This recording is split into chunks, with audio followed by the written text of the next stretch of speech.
caríssimo diácono Marcelo, meus queridos irmãos e minhas irmãs. Na semana que passou, nós íamos um trecho do Santo Evangelho segundo São Lucas, um texto único, mas que nos dá a tônica da santa e divina liturgia de hoje. A parábola do rico e pulão, a parábola do rico e do pobre Lázaro. Lembrem que é um texto de cunho totalmente escatológico, que nos fala da realidade do céu e do inferno, que nos fala a respeito de eternidade, que nos fala a respeito de recompensa de uma vida vivida em Deus. Aqui é importante que nós tenhamos clareza de que a verdadeira recompensa passa pela salvação e a condenação não é recompensa, mas ausência de recompensa. Por quê? Porque algumas pessoas têm uma concepção um pouco estranha ao dizerem assim: Deus é bom e não condena ninguém. É verdade. Só que Deus, nosso Senhor, Ele não condena, mas Ele leva a termo, Ele leva a cabo a escolha que o homem faz em vida.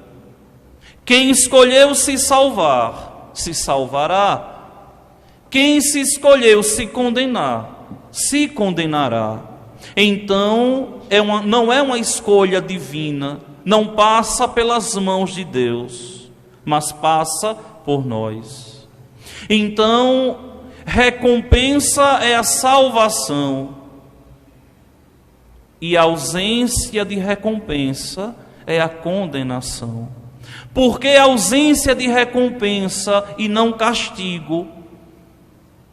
Porque Deus não pode castigar o homem quando ele escolhe livremente o caminho que ele quer trilhar, o caminho que ele traça para a sua vida, o destino final da sua vida. Não é castigo, porque não é contra a vontade do homem. É recompensa, porque é a favor da vontade do homem. O homem quis, Deus concede. A condenação, o homem quis, Deus concede. Por isso que não é castigo, mas recompensa. Recompensa de eternidade, céu. Ausência de recompensa, inferno, não castigo. Aqui nós vemos que a liturgia de hoje trilha o mesmo caminho. Nós estamos aqui na leitura do segundo livro dos Reis, a primeira leitura da liturgia de hoje, ou melhor, leitura da profecia de Abacuque, a primeira leitura de hoje, que foi escrita no tempo do rei Joaquim e que nos fala com muita clareza, com muita dignidade, a respeito da vivência do justo pós-morte. Olhem aqui que coisa bonita. Quem não é correto vai morrer, mas o justo viverá por sua fé. Aqui nós temos que entender que a fé que nós temos não é um faz de contas. A fé que nós temos não é um pensamento positivo. A fé que nós temos não é simplesmente algo mágico, não. Mas é um abandonar-se em Deus e deixar Deus agir. É um abandonar-se em Deus e esperar Deus, nosso Senhor, agir. E Deus age. Não abandona o homem. E Deus age, conduz o homem. E Deus age e faz com que o homem trilhe um bom caminho para que possa chegar ao céu. Então, o justo viverá por sua fé. É impossível o homem querer viver, querer se salvar, se não viver dignamente a fé. Só que aqui nós temos que entender com muita clareza que essa fé que nós vivenciamos não é simplesmente um crer em Deus. Até o demônio crê. Mas não se abandona em Deus. Até o demônio acredita em Deus, mas não deposita em Deus a sua confiança. Não é simplesmente acreditar que Deus existe e que no fim tudo vai ser bom, tudo vai dar certo, não. É crer verdadeiramente que o Deus que me criou enviou o seu Filho para a minha salvação. Ele ressuscitou e me devolveu a vida eterna que eu havia perdido. E agora está nas minhas mãos a salvação que virá depois da vida deste mundo. Só que quando nós pegamos a segunda carta de São Paulo hoje, quando ele escreve a Timóteo, essa carta aqui está em uma total sintonia, em uma total harmonia com a primeira leitura. Quando o autor sagrado, com muita propriedade, ele diz assim: olhem que coisa santa e bela. Guarda o precioso depósito com a ajuda do Espírito Santo que habita em nós. Guardar o precioso depósito com a ajuda do Espírito Santo que habita em nós. O que é isso aqui? É a virtude teologal da fé. Quando nós fomos batizados, o Senhor o bom Deus nos deu a virtude teologal da fé, como um grãozinho de mostarda. E essa fé deve ser catequizada, e essa fé deve ser de verdade burilada, para que ela possa crescer e se transformando numa árvore frondosa, onde o homem vai compreendendo, onde o homem vai entendendo que não caminha sozinho, onde o homem vai entendendo, onde o homem vai compreendendo que é Deus quem vai clareando o caminho que vai fazê-lo chegar ao céu. Só que aqui nós temos que ver que é importante nós aqui olharmos a nossa condição e vermos que fomos chamados por Ele, não para qualquer vida, mas para uma vida de caminhada na proximidade com Ele. Não de qualquer vida, mas na vida que para nós Ele sonhou, mas na vida que para nós Ele projetou, mas viver na vida que Deus nosso Senhor um dia sonhou. E nós temos obrigação de fazer esse sonho sonhado por Deus se transformar em uma grande realidade. Só que vejam bem, é preciso guardar. O que é guardar essa fé?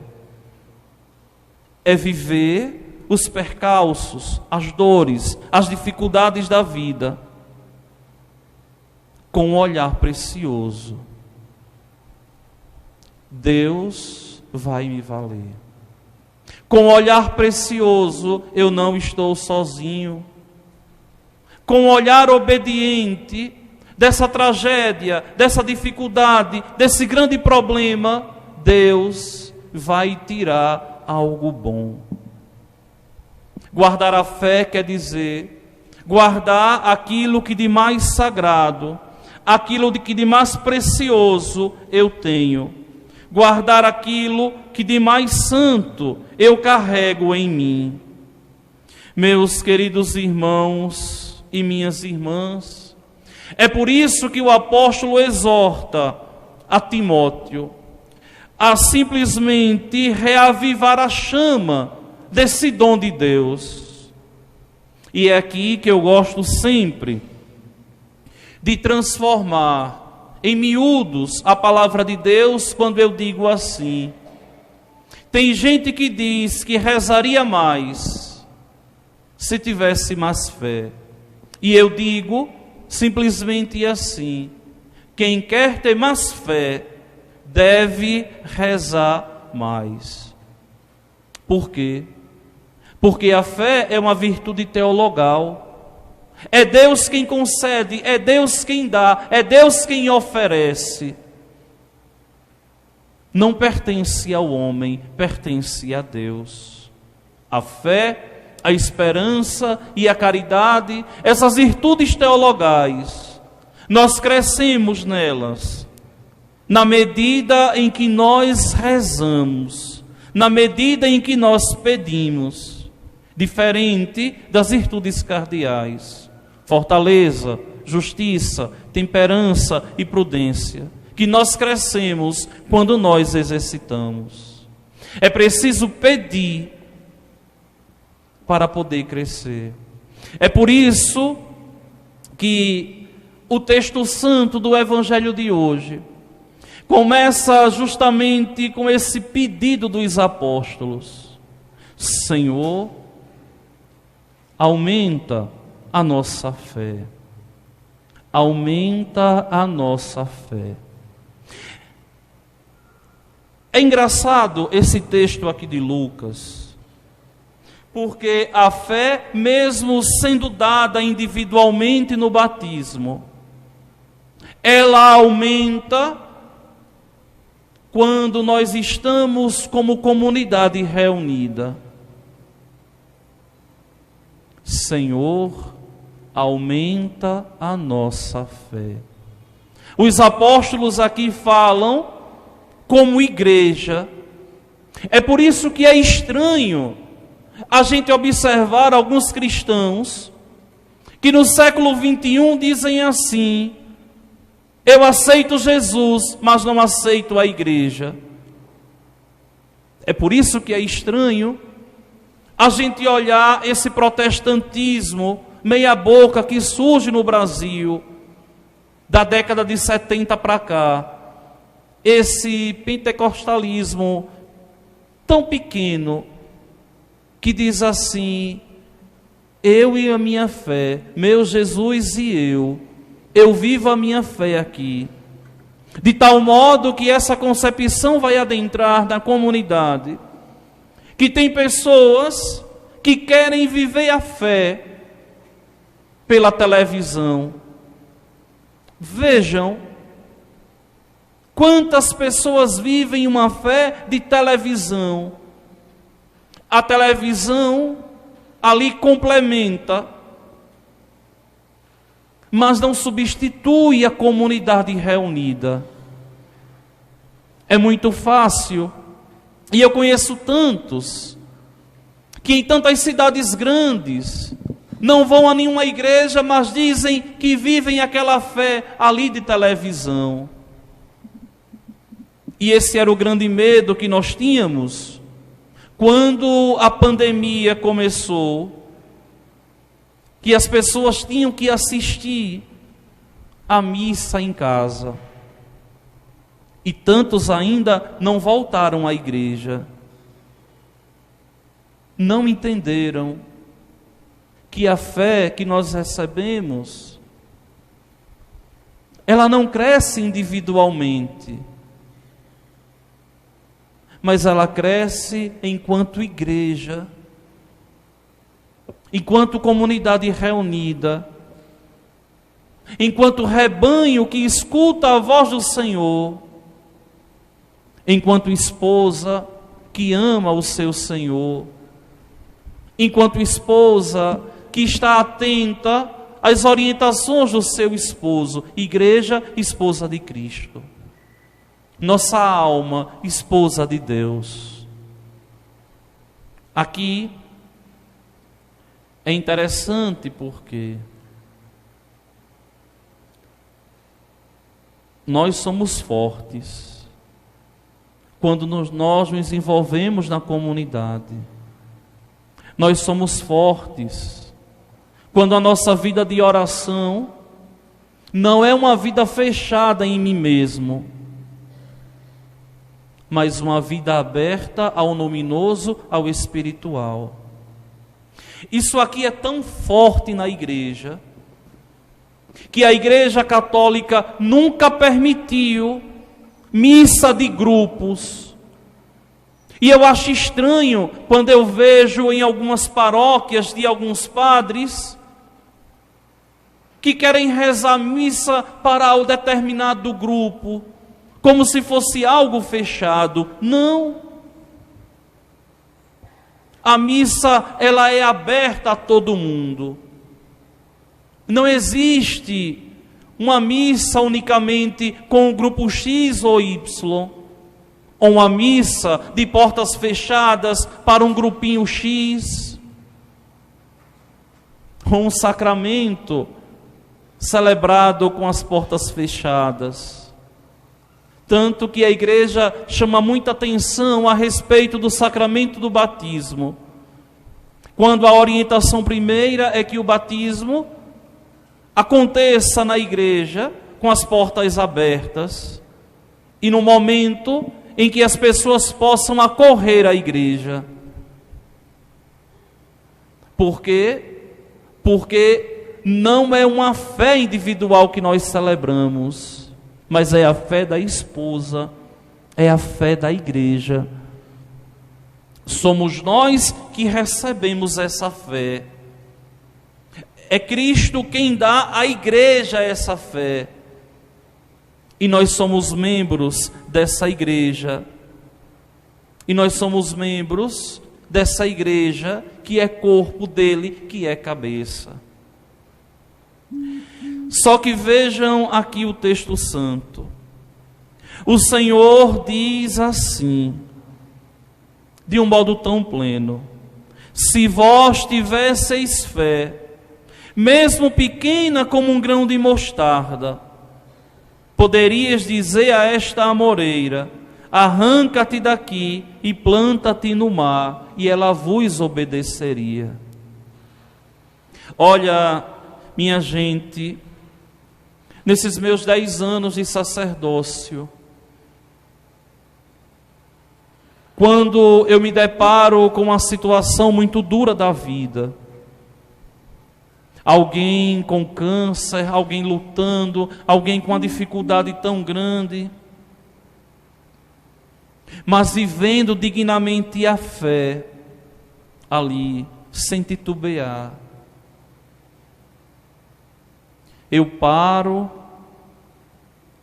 e digo assim: meu Deus, será que eu tenho essa fé dessa mulher ou desse homem?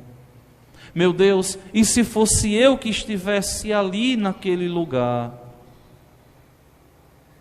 o que seria de mim? Porque, minha gente, olha, dizer que tem fé quando tudo está bem é fácil. Eu quero ver permanecer na fé que um dia recebeu, na hora das agruras e dificuldades da vida. Eu quero ver ter fé na hora das provações,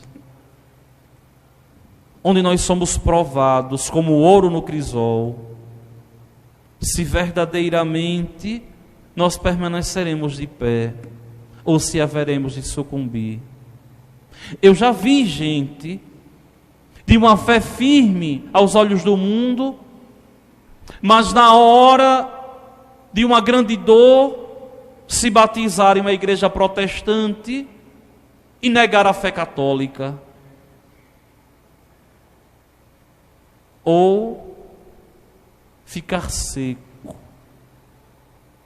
Por esses dias, mas me deu uma dó tão grande no coração, ao ver uma criança de um amigo. Eu perguntava assim: E quando é que vai ser o batizado dessa menina? Aí desconversou. Aí eu disse, tem algo estranho. Aí conversamos um pouquinho de novo, e aí eu perguntei de novo, e vai batizar quando? Aí esse jovem, meu amigo de adolescência, de caminhada de igreja, olhou para mim e disse assim: "Ô padre, eu não creio." Eu fiquei sem entender, eu parei, eu disse assim, mas como é que é? Ele disse, eu não creio mais, eu não tenho mais fé.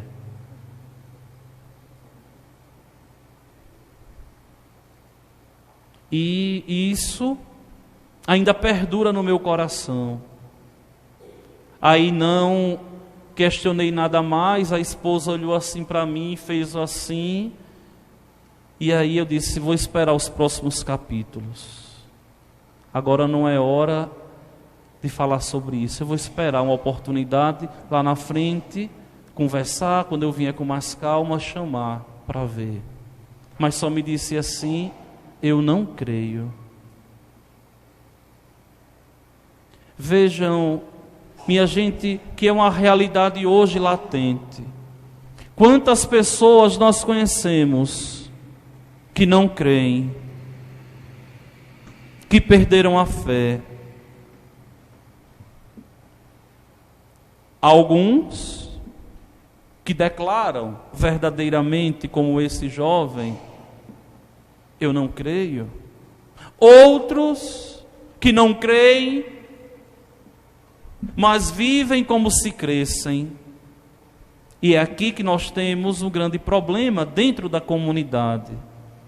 Quantas e quantas pessoas, muitas vezes, pensam que creem, mas não creem mais. Porque tem uma fé pueril, porque tem uma fé infantil. Porque minha gente crê, é preciso acreditar na ação de Deus. É preciso se abandonar na ação de Deus e deixar Deus agir.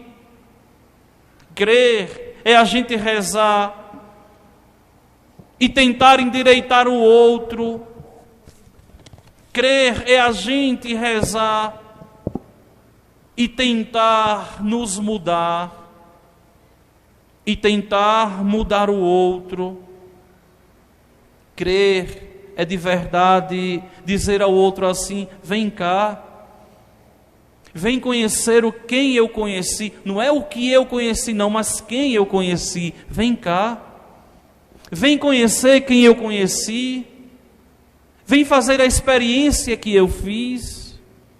E aqui isso é interessante, minha gente, porque o anúncio do reino de Deus, o anúncio do Evangelho, não é falar de Deus para o outro. Isso aqui, até alguém que tenha uma boa oratória, pode falar. O verdadeiro anúncio do reino de Deus consiste em viver a fé que um dia recebeu e dizer, vem comigo, vem fazer essa experiência comigo. Não é falar, mas é chamar, é partilhar essa experiência que mexe, que nos faz permanecer de pé, que nos faz de verdade nunca desistir, mas sempre estar ali na caminhada com Deus nosso Senhor. Tudo que nós fazemos na comunidade reunida, toda a nossa entrega, toda a nossa luta do dia a dia, toda a nossa dedicação. Olha, eu dizia para Marcelo assim, para o diácono ali sentado, tem hora que eu me surpreendo, porque vocês sabem disso, mas não me custa lembrar, vocês já me conhecem há tantos anos, Mas eu nunca que aceito mudar horário de missa por qualquer coisa. De jeito nenhum, rarissimamente. A hora é essa, quem quiser vir venha, quem não quiser vá em outra. Mas essa hora é de Deus. É a hora dessa igreja estar cheia. Quer queira, quer não. E aí eu dizia assim a ele, tem hora que eu me surpreendo. Porque muitas vezes, como sacerdote, a gente sabe quem é mais firme, quem é mais vacilante na comunidade. E tem vezes que Deus nos surpreende e a gente diz assim, olha, um sinal.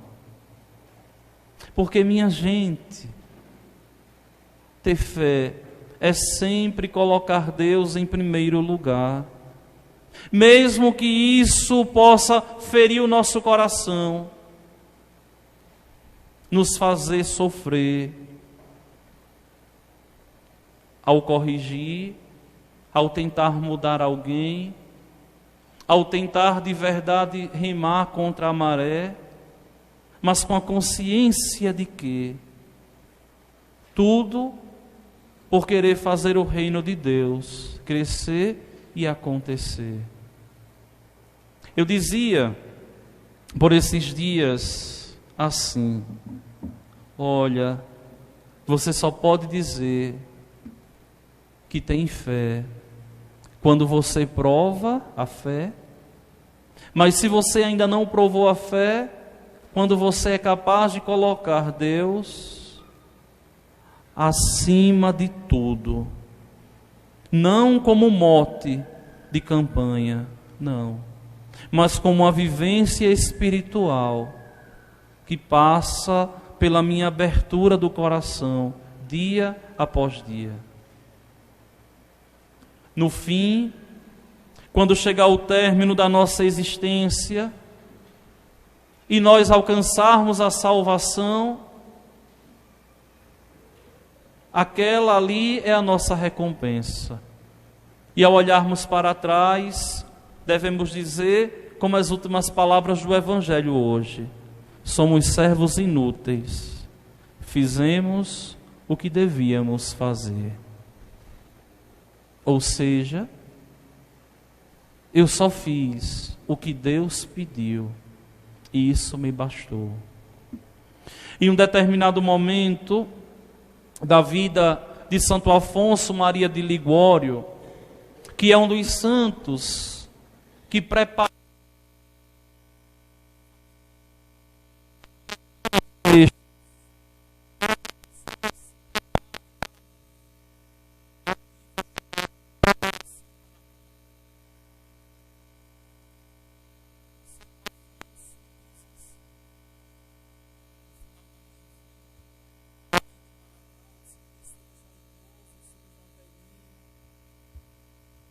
assim,